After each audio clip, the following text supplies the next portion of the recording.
અને 3 ઈસમોની ધરપકડ કરવામાં આવેલી છે. પકડાયેલા ઈસમોના નામ આ પ્રમાણે છે: પટેલ નિકુંજ રાજુભાઈ, અમદાવાદ; દીક્ષિત જગદીશભાઈ પટેલ, અમદાવાદ; સુમિત વિષ્ણુભાઈ સોની, અમદાવાદ નાઓને ધરપકડ કરેલ છે.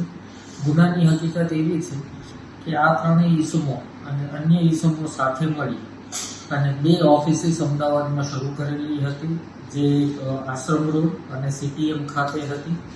આ લોકો પાસેથી આશરે 72 જેટલા મ્યુલ એકાઉન્ટની વિગતો પ્રાપ્ત થયેલી હતી. આ મ્યુલ એકાઉન્ટમાં 2 ખોટી પેઢીઓ આ લોકોએ ઊભી કરવામાં આવેલી હતી, જે પેઢીઓના નામ છે ટ્રાવેલ ફ્લક્સ પ્રાઇવેટ લિમિટેડ અને ટ્રાવો ક્રેસ્ટ પ્રાઇવેટ લિમિટેડ, જેના નામથી પકડાયેલ ઈસમ પૈકીના એક ઈસમ અને અન્ય પકડવાના બાકી ઈસમે 12 જેટલા એકાઉન્ટો ખોલેલા હતા અને અન્ય 60 જેટલા મોબાઈલ એકાઉન્ટની કીટો પ્રાપ્ત થયેલી છે.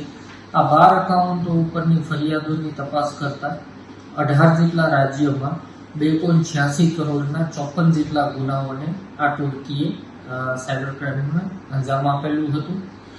આ લોકોની મોડસ ઓપરેન્ડી એવી હતી કે આ લોકો એકાઉન્ટ લેતા એ એકાઉન્ટમાં બલ્ક ટ્રાન્ઝેક્શન થઈ શકે કે કેમ એ ચેક કર્યા બાદ અન્ય જે સાયબર ક્રિમિનલ છે એને આ ખાતાઓ મોકલવામાં આવતા હતા અને આ સાયબર ક્રિમિનલો જે છે એ આ ખાતા ધારકોના ફોનમાં DOTP.APK ફાઇલ ડાઉનલોડ કરાવતા હતા અને લિયોપે મારફતે પેમેન્ટ મેળવવાનું કામ કરતા હતા અને ટેકનિકલી પણ સમગ્ર ગુનાનો ભેદ ઉકેલાવા પામ્યો છે.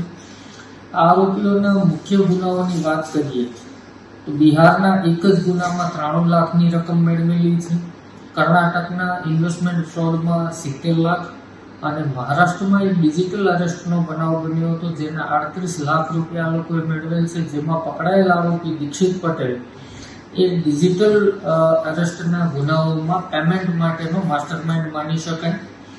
અન્ય એક નવી પદ્ધતિ આ ગુનામાં ધ્યાનમાં એવી આવેલી છે કે આ લોકો સાયબર ક્રાઇમના પૈસાની હેરફેર કરવા માટે થઈ અને મર્ચન્ટ આઈડીનો ઉપયોગ કરતા હતા.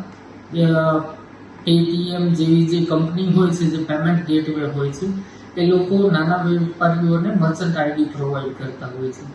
એક મર્ચન્ટ આઈડી ઉપર 15 QR મળતા હોય છે. આ QRના માધ્યમથી એક સાથે મલ્ટિપલ સાયબર ક્રાઇમના પૈસાઓ આ લોકો મેળવતા હોય.